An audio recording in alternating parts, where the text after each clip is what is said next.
Hello and welcome into the Nittany Dispatch. I am John Sauber, Penn State football beat reporter for the Central Daily Times. I am joined, as always, by Audrey Snyder of The Athletic. Audrey, there is probably a lot more to unpack today than I think we had possibly anticipated. Yeah, here we are. You and I are somewhere near the airport in Chicago. That's right. Recording this Saturday night. Yeah, Penn State gets the win 41-13. And I think, John, had we said this morning that we would have said, okay, Penn State wins 41-13, we would say, okay, they dominated people, not much to get to. Instead, I feel like I got a lot of things to talk about now. Yeah, it was, like you said, 41-13. It was one of those scores where the game ended, and I was like, really? When did that happen? It was 10-10 at the uninspiring, half. I would say. Yeah, 10-10 at the half, 10-3 in the second quarter. Northwestern led. They also led 3-0 after Nick Singleton broke the seal on Penn State turning the ball over this year with his first one on the opening kick of the game. Before we get too far into this, though, as always, please don't forget to rate, review, subscribe on Apple Podcasts and Spotify. You can do the same on YouTube. Hit that subscribe button there if you'd like to watch us on there. But yeah, this was one of the stranger games that I can remember because it never felt like they were fully in control, but it always felt like they were in control. It never felt like they were going to lose this game. It just felt like, we're probably going to learn more about this team than they probably wanted people to learn from a game at Ryan Field in Evanston in front of about 58 people. A little more than 58, little hyperbole there, John. Closer to 58. I want to say, I believe the actual final attendance, let me see if I can find that on here. I want to say it was like around 24,000, I believe. I would guess probably 35% of that was Penn State fans. 25,064.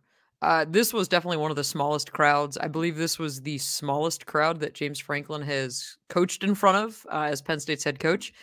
But yeah, to me, the thing is, when I think about this game, I can't stop thinking about that first half and how bad it was. And I think, yes, we can get wrapped up in the final score and say, okay, they blew them out, whatever. But I leave this game thinking this offense has some problems. And I think that to me is the theme here, right? The idle week, as James Franklin told us afterward, it is not an off week. It's an idle week. They've got a lot to self-scout. They've got a lot to look at. They've got a lot to figure out. Because in some ways, to me, it felt a little bit like that Illinois game where Penn State comes out, they're starting really slow. And yet, to me, you can't dismiss the problems with this offense. Right now, they cannot consistently run the ball. And I think that's where I think we got to start this with the offense, John, because there's a lot we can say off of this. Let's start there. And I think, honestly, I don't have any questions about the defense. Right, we know what this defense is. It's one of the best in the country. I think there's no doubting that at this point. We'll talk about that later. But the 7 offense, sacks, and those poor Northwestern offensive linemen never had a chance. Oh, they got worse. Yeah, it was a tough day at the office. But the offense, I came away from this game with, I don't even know if they're different questions from the ones I had beforehand. I just think those questions are further exacerbated now, right? Because we talked about, and if you listen to our preview episode, you heard us say, and I mentioned the unleashing Drew Allar aspect of this, right? Letting him throw the ball downfield, letting him try to make these big plays. And there was, it felt like a concerted effort to do that once the game was out of hand, right? But there was seemingly a lack of attempts downfield in the first half. And I think you mentioned the running game. I think this goes hand in hand. I think they're not trying to back up the back seven, the defensive backs and the linebackers. So they take a step or two closer to the line of scrimmage. And suddenly when Nick Singleton or Kaytron Allen's trying to break off a big gain, those guys are a little closer. They're one step closer. They're one step nearer the line of scrimmage to make that play, to hit that hole and try and disrupt everything Penn State's doing. And I think, honestly, that's a reason for the lack of explosiveness, because when you take a safety and move them closer to the line of scrimmage, suddenly you're trying to beat that safety right after you beat a linebacker or right after you beat a defensive lineman. And it's easier for them to make a play because they're making it in conjunction with someone else. Usually they're isolated, they're on an island, they're trying to get out of their own personal hell of being in a one-on-one situation with Nick Singleton. That's just not the case because you're not creating enough space between them and the backfield. So I think it goes hand in hand. And I think, honestly, until they really start to open things up, I think that's just what it's going to look like. Yeah, I mean, I got the numbers in front of me now. Nick Singleton, 21 carries for 80 yards. Katron Allen, 6 carries for 27 yards. We did not see Katron Allen in the second half. He was on the Yeah. sideline, had his helmet next, or not with him, which typically he was in pads. Usually that's a sign of some type of injury, right? Um, while I'm thinking injuries, health front, running the ball struggles, JB Nelson got carted off between the first and second quarter. I didn't see it live. I will look for it when we go back. But to me, that was one of those. Did you get a catch of it? I didn't. I didn't see what No, actually happened. it wasn't something, and that's where like the view of the field is a little tough in the press box at Ryan Field. Like you're pretty far away and you Yeah. can't really see the near sideline at all, and so you're kind of blinded to a lot of stuff. Now Penn State was on the far sideline, but Hmm. it's also so compacted that you can't really. It's tougher to It's notice those tight. little Yeah. things. They don't stand out as much because it's all kind of chaotic. But no, I didn't see it happen. I saw Tyler Donahue of 24/7 Sports tweeted out, and that was the first time I was aware of it. I had seen that Venga Ioane went into the game at guard, but they rotate those guys in all Yeah. the time, so it didn't seem out of the ordinary. And then suddenly the extended absence, then you look and you see it on Twitter, and suddenly that's when that came to light for me at least. And we don't know the extent of the injury. James Franklin said after the game that JB Nelson was back with the team, which to me that's an interesting Yeah, comment because that means he went somewhere. So where was presumably, he? did Is he mean hospital? I don't know. neither We do do I. not And that know moving forward what this means for JB Nelson, what it means for Katron Allen. I think it means that the bye is coming at a good time for Penn State in yes, terms of health, but JB Nelson now to me that is a major storyline that we're going to have to monitor here moving forward because keep in mind you're already down essentially one starting guard with Landon Tangwell's retirement. So while they've gotten Venga in a lot of games, he's played a ton of reps. They feel like they've got 7 at least strong on that offensive line. That now becomes a storyline coming out of this. But back to our original point about running the ball, Trey Potts has been a tremendous addition for Penn State. Again, the big play catalyst, like we saw at Illinois with the touchdown pass. Today he comes in, gets the touchdown. Penn State's first touchdown of the game came late in the second quarter. And to me, this is one, he's a valuable pickup. But now, again, we don't know Katron Allen's status moving forward. If you need to rely on Trey Potts down the road, you have to feel pretty good about that. But I did not think we would be sitting here, John, 5 weeks into this or 5 games into the season and saying, yeah, Nick Singleton hasn't rushed for 100 yards yet in a game. Now, we did see him get involved. Six receptions today for 39 yards, also had a receiving touchdown. He was targeted 6 times as well.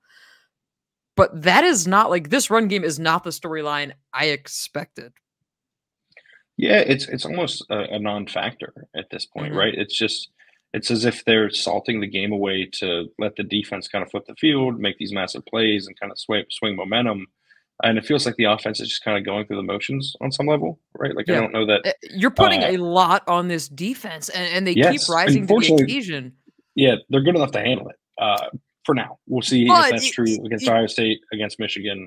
I think and that's when that becomes a that's bigger question. no, I agree with you because to me that's the thing. It's like you almost feel like you hope this isn't a scenario where they have this outworldly good defense and the offense can't get it together because that would be a massive wasted opportunity.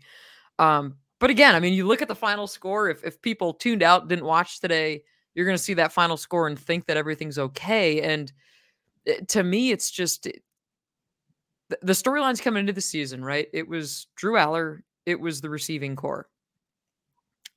I thought those were going to be non-factors. The way the season started, Penn State was kind of cruising along. I now have questions about Drew Allar and kind of getting him, especially now we've seen 2 road games with slow starts, getting him going on the road. But to me, the receiving core is now showing up as a hey, you need playmakers to step up. James Franklin mentioned after the game, I don't know if you caught this, John, but he mentioned separation and how they're going to Yeah. have to talk about this. So it's, again, to me, that's going back to that receiving core. Well, and what I When think is Go really ahead, yeah. interesting, you mentioned that quote from James.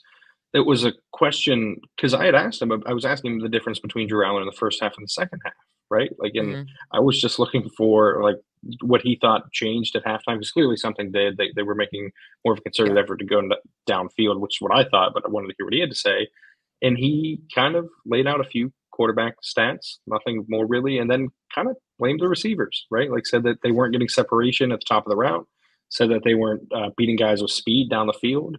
Um, he's right on some level, right? I think that is happening. Now, I also think Drew Allar is sometimes missing those guys. I also think they're just kind of not pushing downfield as often as I think Hmm. they probably should or could. But the thing I keep going back to with this is clearly a problem, right? With the receivers, how much of it is that they just don't have Trey Wallace right now, right? Like he was once again questionable Definitely part of for it. the third game in a row, right? Like he's an unbelievable athlete. He's very consistent. He was the guy with Keandre Lambert-Smith that they kept talking about as the kind of the top of the depth chart. Like it's clearly those two, and then everyone He's else. the number I two. actually Yeah. think Dante Cephas is now firmly the third guy, right? Like I think Cephas has been really good as a route runner. He's been getting open. He did have that the deep drop in the end zone, which shout out to friend of the podcast, Joe Hermit of Penn Live, who took a pretty nasty shot on that deep shot from Cephas and to get some We got to pour one out for Joe Hermit. yeah, Played hurt, yeah, photographed the rest of the game. powered He through it. had to get some He is, stitches afterward. I don't know if but he's he still is, at the hospital now as we yeah, record this or not. This man played hurt, powered shot through. the rest of the game. There are a lot That's of right. photos of Joe out there taking this hit from Dante Cephas. Yep. So But hope Joe's okay. yes, that play though was like that was kind of the low light for Cephas of the game. I thought he was really good for the second week in a row as a starter, and I think he kind of slots in nicely right now as the third guy. I think eventually he might actually be their number two, but right now, like they still need a number two, and they need Trey Wallace to kind of open things up for Keandre Lambert-Smith. You need Keandre more got a from ton of Dante targets again today. Cephas. Like you need more from Yeah, Cephas right now, right? I think the guy that I think again, you I need mean, trust between him and Allar too, though, and I think that's a part of the issue because I noticed this especially last week mhm. against Iowa. Like Cephas was getting open, and like Allar was maybe just a little hesitant, didn't want to throw the ball, didn't want to make that decision, what have you. So I think part of it is he trusts Wallace and Keandre Lambert-Smith because they had all those They've been reps here together in the longer. spring and Yeah. everything. Yeah, and with Cephas, it's all new and it's all just the last few months. So I wonder how much is of that acclimation process we kept hearing about is just Cephas and Aller acclimating to each other. Yeah, and I do think that's the thing that a lot of people have to remember is the fact that Dante Cephas was not here in the spring, right? They couldn't get him here till early in the summer, and I do think that's part of what we're seeing play out here. The thing I led my story with on the Athletic, my second story off the game, was a scene right before halftime. Keandre Lambert-Smith, they're coming off the field, and I saw several players go up to Keandre and kind of pat him on the helmet, pat him on the behind, like have words of encouragement for him. And so I asked him about it after the game, like, what was that moment like for you? What was kind of going on there? And he's like, yeah, I was frustrated, right? Like, you look at it, this is your number one receiver, this is your big play threat. And it just wasn't there in the first half. And to me, that was so much an example of just that those first two quarters in a nutshell. People were frustrated. It wasn't working. Um, I mean, you saw the lulls for this offense, and Well, and that's where you have to get a little concerned.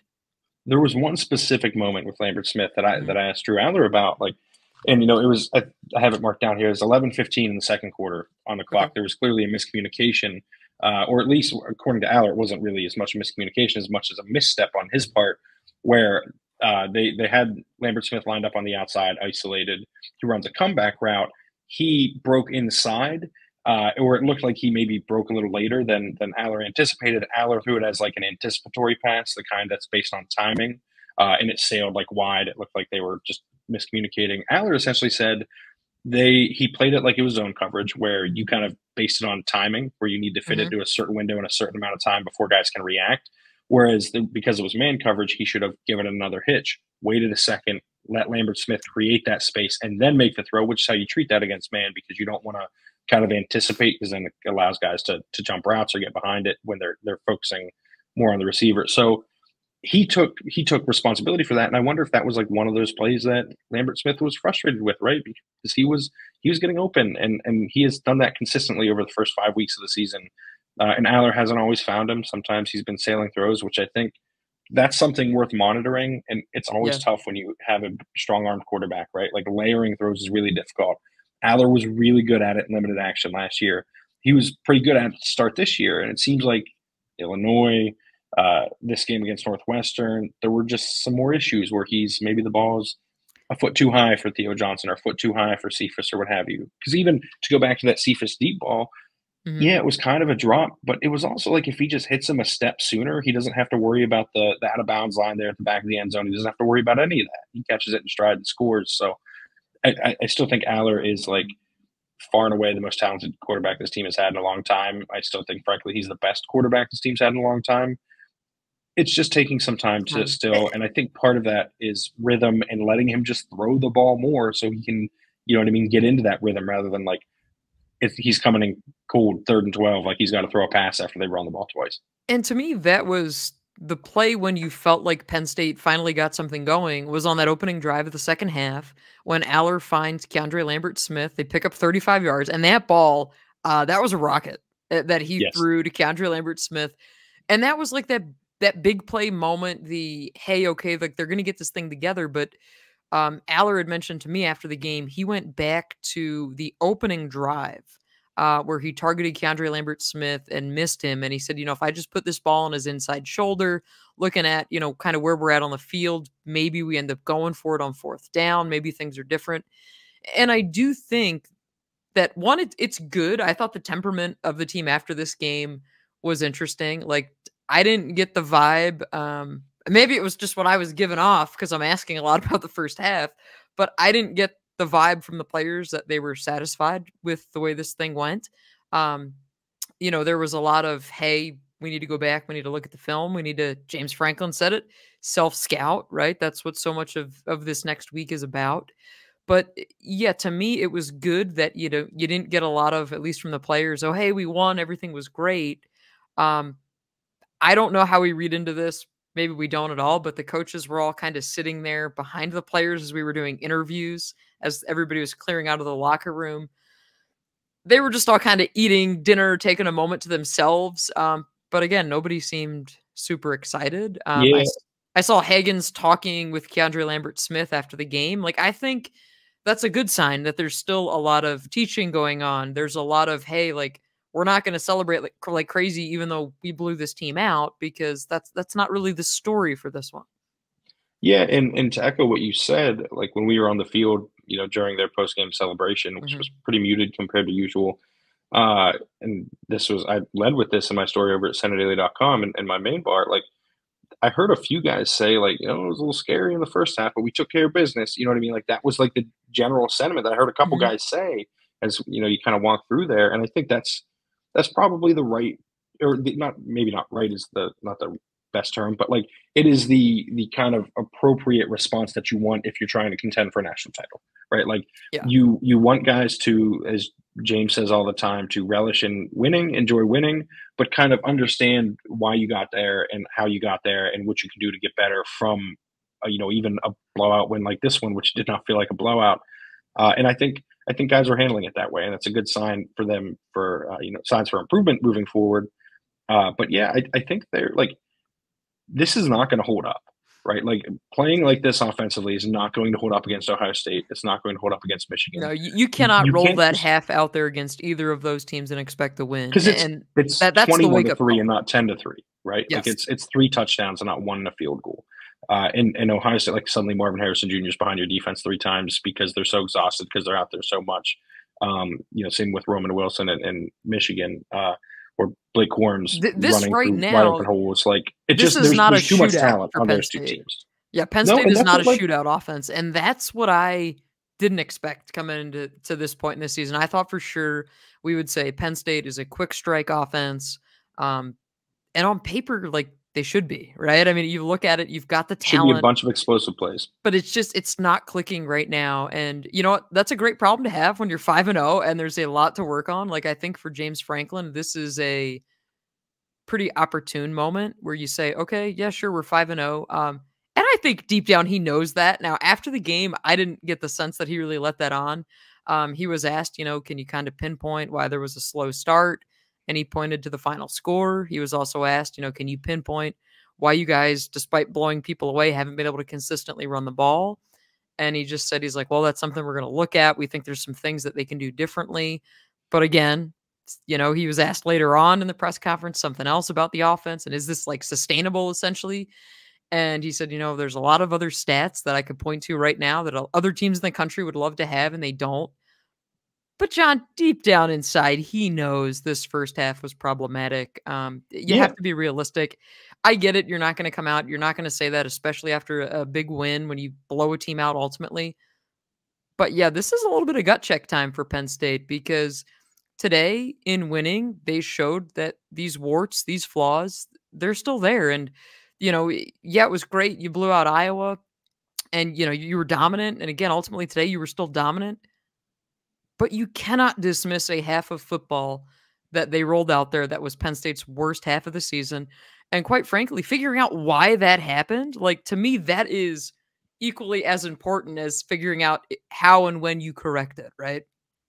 yeah, and I think every time I watch these games live and I go to rewatch them later, I keep going back to this same thought, and maybe it's incorrect. Maybe this is who Mike Yurcich is now, but this does not feel like a Mike Yurcich offense. And like at Penn State, Mhm. honestly, ever since he got to Penn State, it hasn't felt like what I think of when I think of the Right. Mike Yurcich offense. Like I've said before, a lot of jet motion, a lot of crossing routes. They're doing some of that, but like the amount that they run the ball and the way that they run the ball, they've talked before that they've kind of melded styles. They've started to run more in the way in different ways than Mike's offenses have in the past. But this doesn't feel like the offenses that he's had a ton of success with. And part of me wonders if that's part of the reason for the struggles, right? Like it's not spreading teams out and running against them. They would occasionally go under Mhm. center and run with his teams. I'm not saying they didn't do that, but like this does not feel like the kind of offense that we saw when he was at Oklahoma State, when he was helping out at Texas and Ohio State. Like this feels like a blended offense, which they've said it is in the Mhm. past. And I just don't know if that's the right answer. And I'm going to go back because I'm a glutton for punishment. I'm going to do a 5 game in good, bad, ugly. I'm going to rewatch every game probably twice because just have nothing to better to do during the bye week and go through and watch these games. But I want to chart when they're in, a certain Mhm. personnel because they're going to a ton of 12 Yep. personnel, a A lot of ton that. of 12 personnel. And I understand that you don't necessarily have the receivers you want, but at the end of the day, no matter how good Tyler Warren is, when you get him on the field, he's not going to have the same speed, the same threat as a crosser as Caden Saunders or Liam Clifford or any of these other receivers. So I just wonder how much of this offense is what maybe he would be doing in the ideal situation, and how much of it is the splendid offense that they want to utilize because they are so good on the ground theoretically. Of course, they haven't been so far this year. And like, I would love to know if I could ask one question. We'll get You a might have a chance here, chance but this like, week.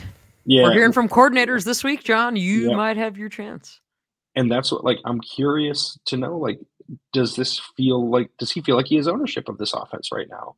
And I don't know the answer to that. I'm not insinuating that he doesn't, but I would be curious to know what he has to say to that. And I think you look at it right now and you say, if you're this Penn State offense, what do you hang your hat on, right? What do you do well? What do you do best right now? And then how do you figure out what you need to do to get everything else going the rest of the way? Because, you mentioned the tight ends, and the tight ends as pass catchers seems like an afterthought, right? I mean, Theo Johnson, at this point, to me, he's been on the field a ton. The numbers are not there, not what I expected, at least. Yes, he's a huge part of this offense. Yes, they ask him to do these guys to do a lot. Yes, we've seen all three tight ends with Khalil Dinkins in there as well. But to me, statistically, and again, I think it just speaks to this whole offense because it's not clicking right now. But that's a little bit of a surprise to me. I thought at this point, 5 games in, we would see kind of some better numbers individually from the tight ends. And again, it's just not there right now. Yeah, and I think one of the things with Theo, it feels again, I have not charted this data, so don't take it as gospel, but it's a little anecdotal. It feels like when Allar is missing high, it's a target to Theo, right? Like it feels like Hmm. he is the one that is being missed when he's open most. And so I wonder how much of like his involvement is just kind of an illusion because of that, because the targets that he's getting aren't always on target, aren't always there for him. But I think you're right. Like if you're going to run as much 12 personnel as they do, like you just have to have more production from your tight ends. You can't be sacrificing receiving talent, being on the For field, that. better athletes, frankly, for the most part, more agile, easier to get in and out of cuts. If you're not going to get those guys heavily involved and take advantage of the fact that you have them. Yeah, Theo Johnson today was targeted 4 times, 2 catches for 13 yards. Tyler Warren targeted 3 times, 2 catches for 25 yards. Again, Penn State's leading receiver today was Nick Singleton, 6 receptions, 39 yards, and the one touchdown. Keandre Lambert-Smith, 4 for 86. Again, like it's just really interesting that we're at this juncture of the season. And, early on, we were talking so much Malik McClain and how he impressed us, how he stood out. He's become an afterthought now in terms of the offense, right? After that Illinois game, he pretty much has fallen off the radar. Yeah. Getting Harrison Wallace back, again, you got to figure the idle week helps him out because you're showing that you really need him and you need him bad. Again, we keep hearing about you need the rest of this receiving core. You need somebody to separate. 5 games in, I think we're still kind of there. Were you surprised today at all, John? Because I know I asked at halftime, taking a very scientific poll at halftime, I asked the good people of Twitter, which are always the most reactive, asked what the most concerning part of that first half was for Penn State. That's what I asked him. And the responses were so varied. And I think that it's also a good example of where things kind of stood in that half, because we had people bashing the offensive line. We had people going at the run game. We had people going at the receiving core. We had people questioning Drew Allar and what's going on. Everything, or the bulk of the criticisms, are about this offense. And I think that's fair. I can't imagine complaining about the defense at this point. I can't. Yeah. I mean, now there was the third and long. Again, it's one play, third and 16. Everyone's going to get to it eventually. Yeah, they give up a 17-yard completion. Yeah. There was that. I think you could also point to it, especially in the first half, and say, okay, this is not a great offense that you're going against. Maybe people expected more. I think that's a fair point, but I also can't say it's a criticism. Well, 3 of their points came off of a drive where they got like -6 yards. Yeah. Like, so the defense held them to negative yardage. It was like 4 plays for -4 yards. Yeah. You could not have really scripted a worse start than the one Penn State had with the Nick Singleton fumble on the opening kick. He's now got a ton of fumbles against Northwestern in his career.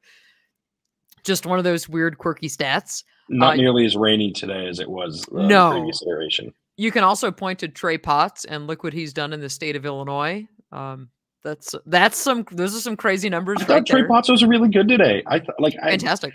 I was joking in the press box, like, "Oh, is Trey Potts the best running back on this team?" He's not, to be clear. But like he was hitting the hole quick when he plays. Yeah, he makes a decision, he cuts, and he gets downfield, and that matters, right?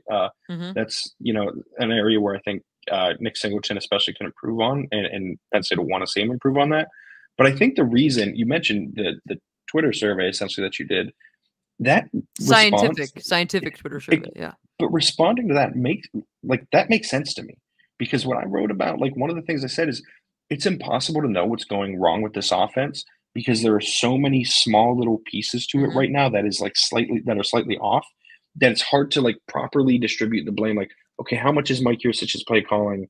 How much is James Franklin's emphasis on wanting to run the ball and being okay with being boring? We talked about that a lot last week and why it was effective against Iowa.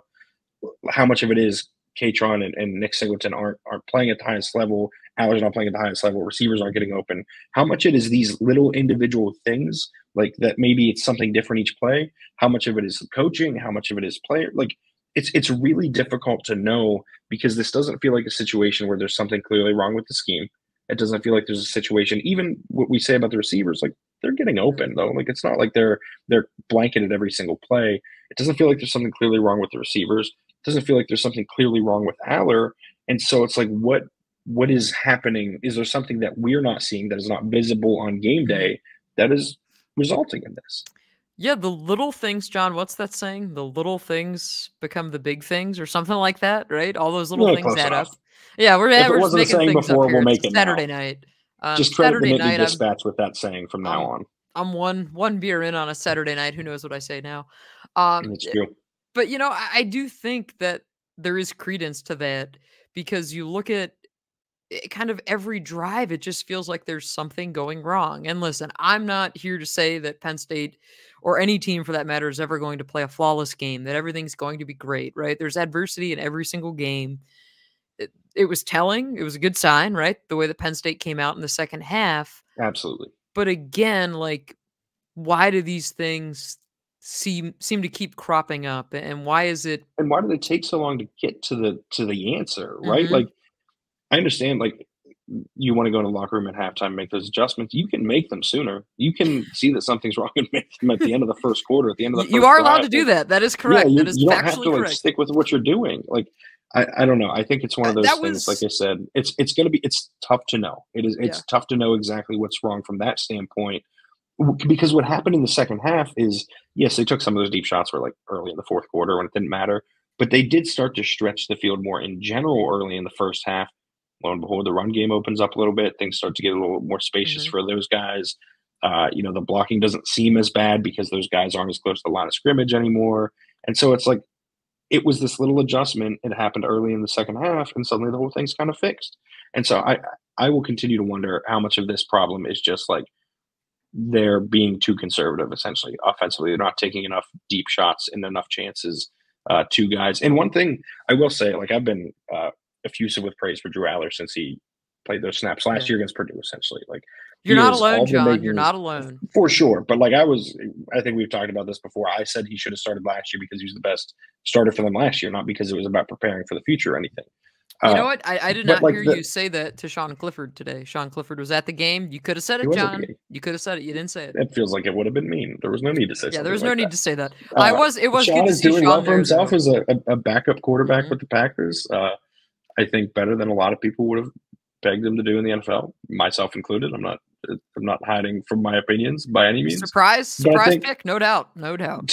yeah, to go back to what I was saying, like I think the biggest issue Aller's having right now Mhm. is he has to trust that he's awesome. And I know that sounds strange. He has to trust that he can hit these tight window throws, that he can throw it into coverage, and that his guys will win because he's put the ball in a perfect spot. Like he has to trust that he's that good. He does not. Turnover free And so far. Are you I saying he's know, risk I averse? yeah, I think that's part of it. Like, and James keeps harping on that he's not turning the ball over. But you're not taking chances either with the play calling, right? With the decision making. And I don't know if he's being instructed to do that or what have you, but I would like to see him take more chances. If he throws an interception because he was trying to fit a ball into a tight window that maybe he's one of like four guys in the country that can make that pass, great. Like, You live with it. no, Your defense is don't good enough where you live with it. yeah, don't lob the ball up into coverage. Not a good idea. But if you've got a one-on-one, trust your guy to go get it. Trust your guy to win. Trust that you're going to put it in the only spot that he can. Yeah, I think that, honestly, the risk averse thing, maybe that's just the answer. Maybe they're just playing too risk averse in general, and so the offense isn't as explosive because you kind of want to have your cake and eat it too, right? Mhm.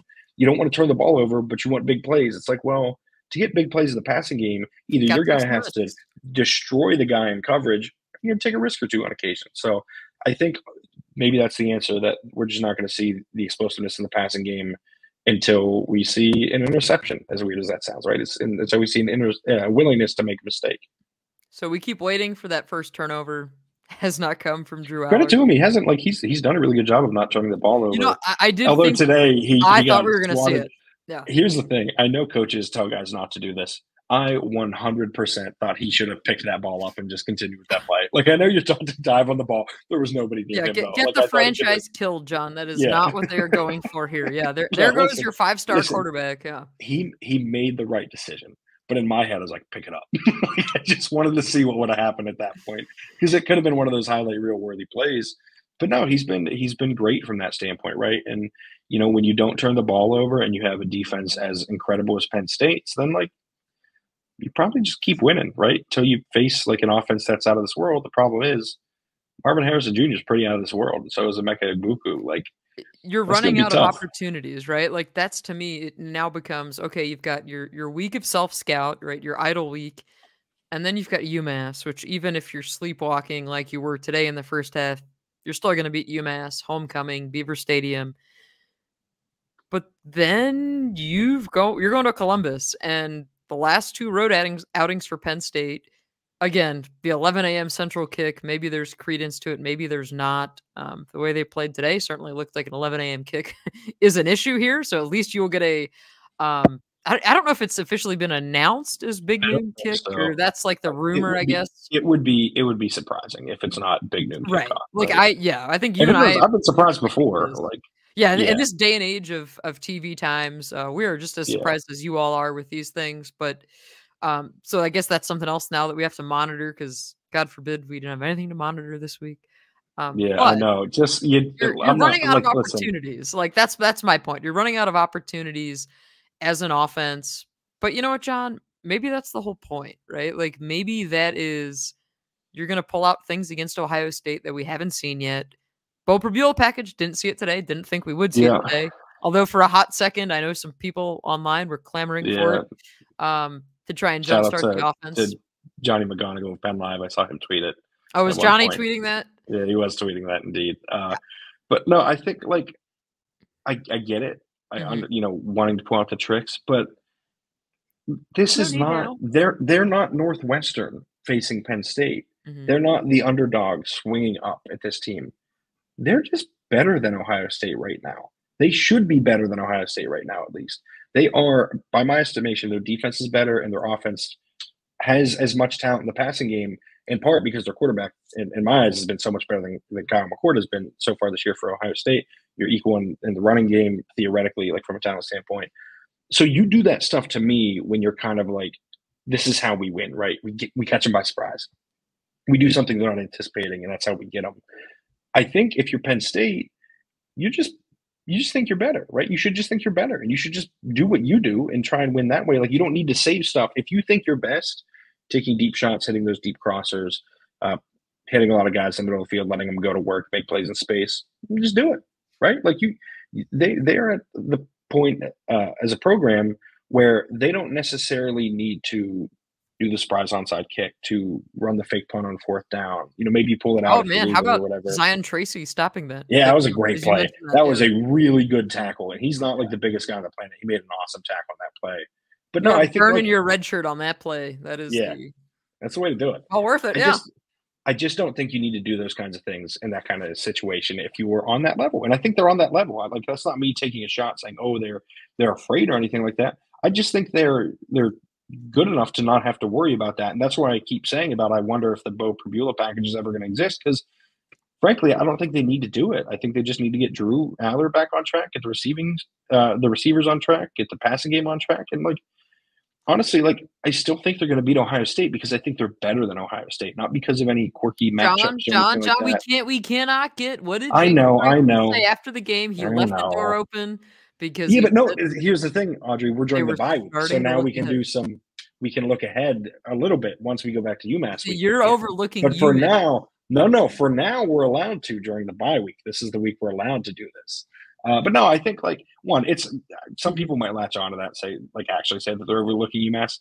Listen, I don't think they Yeah, are, he's but said even if that they were, every year that they've been here, that yeah, they use the bye week to look ahead to what's after the bye. Yes, it's different because you're playing UMass and not another Big Ten team.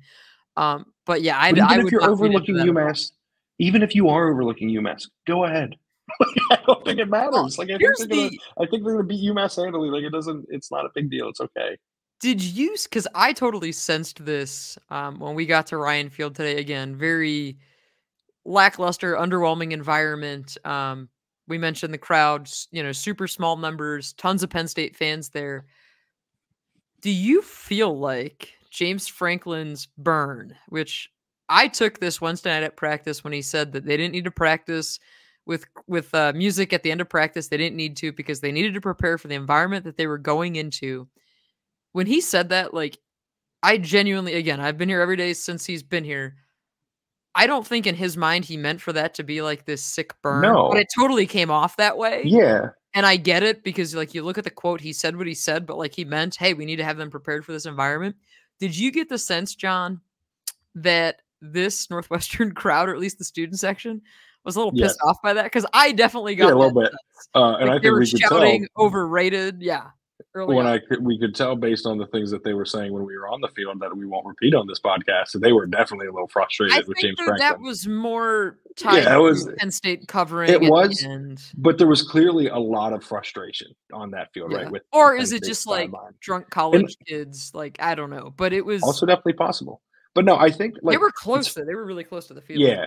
It's funny you mentioned that quote because when he said it so matter of factly and so like nonchalantly that I didn't even think anything of it. I was like, yeah, of course you would, right? Like, of course you're preparing as if it's going to be pretty quiet because it'll be pretty quiet there compared to what you're used to.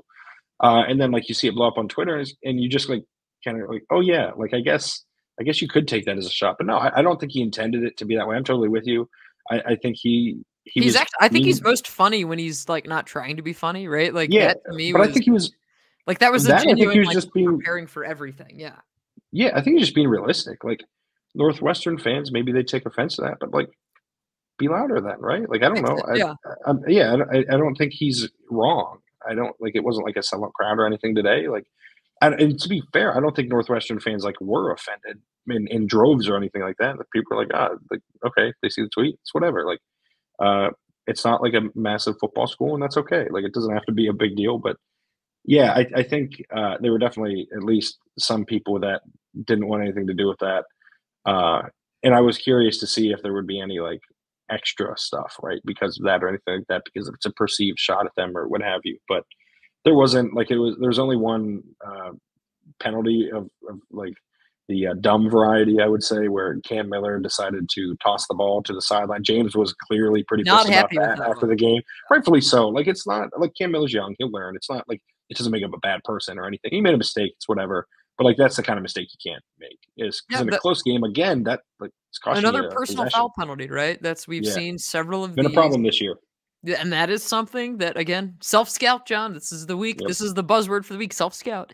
yep. Um, that is something that I'm sure will be addressed. But yeah, James Franklin did mention that after the game, he was not satisfied with that.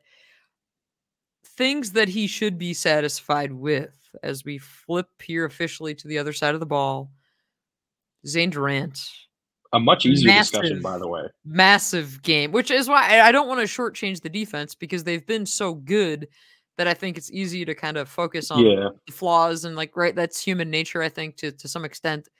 But Zane Durant had a massive game, the most dominant game we've seen from him in a Penn State uniform. Man, there were actually because I believe it was him who actually knocked the quarterback out of the game in the fourth quarter with that yeah, sack, Ben if I'm Bryant. recalling Yeah, it correctly. was. It looked like it was like he had his arm pinned against his shoulder when he went down, which is never a good sign for the the quarterback, and you hate to see that. But yeah, Zane Durant was like a game wrecker. Like he was Yeah, 3 unbelievable. tackles for loss, Yeah, 4 total tackles, a sack, quarterback hurry. I mean, he was just downright destructive. yeah, and I asked Denai Dennis Sutton after the game like how much that helps, right? Because it's interior pass rush is like this huge advantage that I think it's overlooked a lot because the damage it can do to a Mhm. pocket. And Denai mentioned that, right? Like you force a guy to take a step back, right? And suddenly his drop gets a step or two deeper.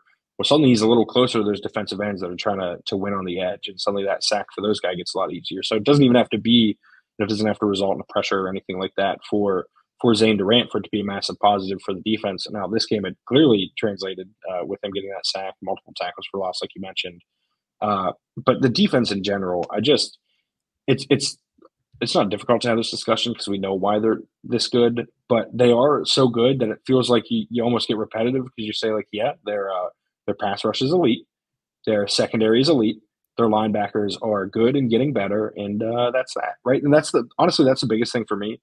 Something I harped on earlier in the year. The linebacker play was probably not up to par with what you'd want to see out of Abdul Yeah. Carter and Curtis Jacobs and those guys. But Kobe King was great today. I thought Abdul was great today. I thought Curtis Jacobs was great today. Uh, it's tough to have a single complaint about this defense. I know tackling wasn't perfect, but whatever. Like Like, it's one it drive feels like essentially yeah, we're that always resulted in. nitpicking one drive with this Yeah, defense, which is, again, a testament to just how good they've been because they haven't given us a ton of things to talk and argue about.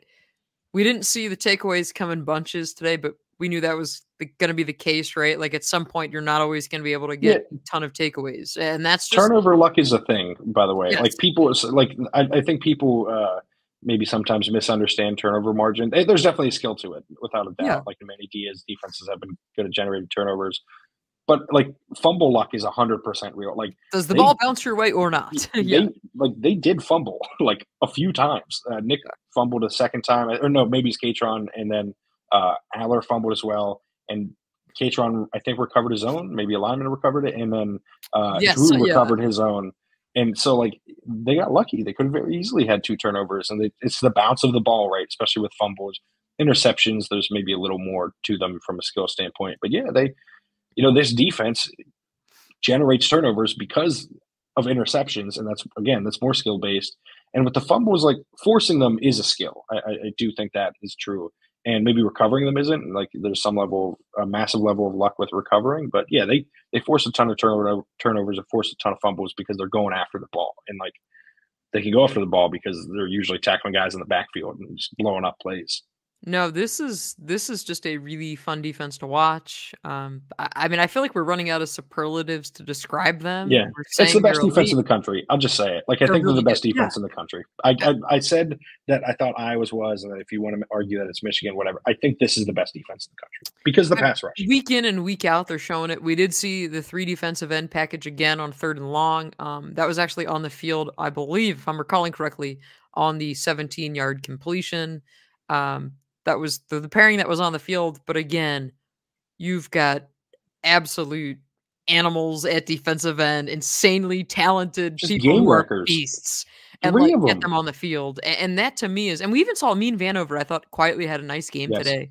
Again, this is somebody that you're looking behind the scenes. How do they get more involved? Like, again, you look at the sack numbers, was it 6 or 7? It's showing up on the stat sheet. I believe it's 6. I thought it was 7. I thought it So was 7 as well. maybe Maybe it there was was a 6. correction or something. Yeah. Something is off here, perhaps.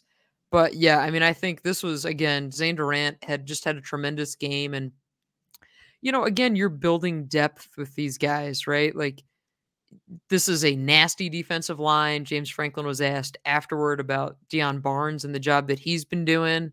Um, Again, I think it's easy to forget that you had this transition in the offseason, right? And the players pounded the table for Deion Barnes. This is who they wanted to coach them. And he's doing a really nice job.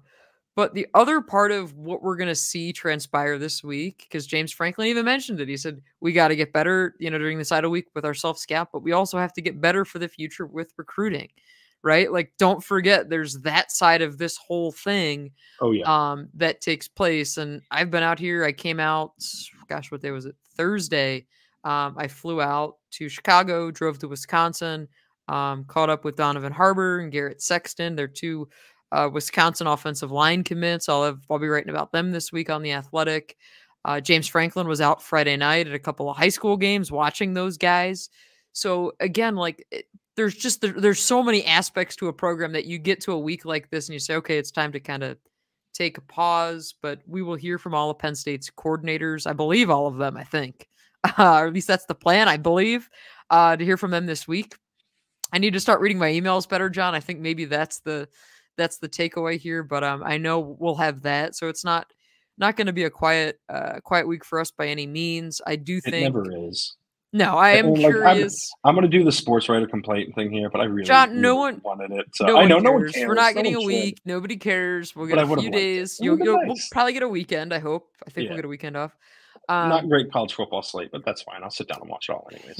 You just want it all, don't you, John? You just I want it do. all. Can't even be Red happy River. with the Saturday. Red River. We get Red at River. least. Yeah, So that's going to be fun. the highlight of our week. Yeah. Actually, we'll get coordinators and Red River, so like a double highlight of the week. Right. I am curious to hear this week from Stacey Collins, because I think the special teams, it's been inconsistent this year. Then we look at it today and you say, okay, Nick Singleton puts the ball on the ground. Alex Falcons hits a pair of field goals, which is a good sign. But also, I think there's still a reason to be concerned with the special teams, with the kicking game. They did give up a kick return today, I believe, 36 yards off the top of my head. So again, you file that under the not so great category, but we've got a lot of things to get to this week, a lot of stuff to dive into. John, you and I believe we'll be back midweek, just as if we're in our usual routine, probably catching up on coordinators. As always, be sure to rate, review, subscribe, the Nittany Dispatch. Tell a Penn State friend. Tell a friend about the podcast if you liked it. Shout out to some of our new listeners who I ran into in the parking lot ahead of the game today. So hope you found us on here as well. John, anything else? Any last thoughts that you have from this? Ultimately, was a beatdown in Evanston, even though we got here in a different way. Yeah, no, I think we kind of covered it all, right? This is a defense that fans can be proud of and can carry a team to the national title game, right? Like, I don't think that's too far off base. But that first half, you cannot roll that out again, to be clear. No, for the offense, like, you cannot roll that out again. Yeah, they need to make adjustments. Mm-hmm. And, you know, I've always, not always, but I've tended to be a believer in Mike Yurcich and what he does offensively, and I'll be curious to see how that changes over the next few weeks. But yeah, look, like, the quarterback's still really, really good. And as long as you got that guy back there, then, like, I think they'll end up getting it figured out. Yeah, all things considered, Penn State is 5-0 headed into the Idle Week, with UMass coming up on the other side of this one. This has been Audrey Snyder and John Sauber with the Nittany Dispatch, and we will chat with you again midweek.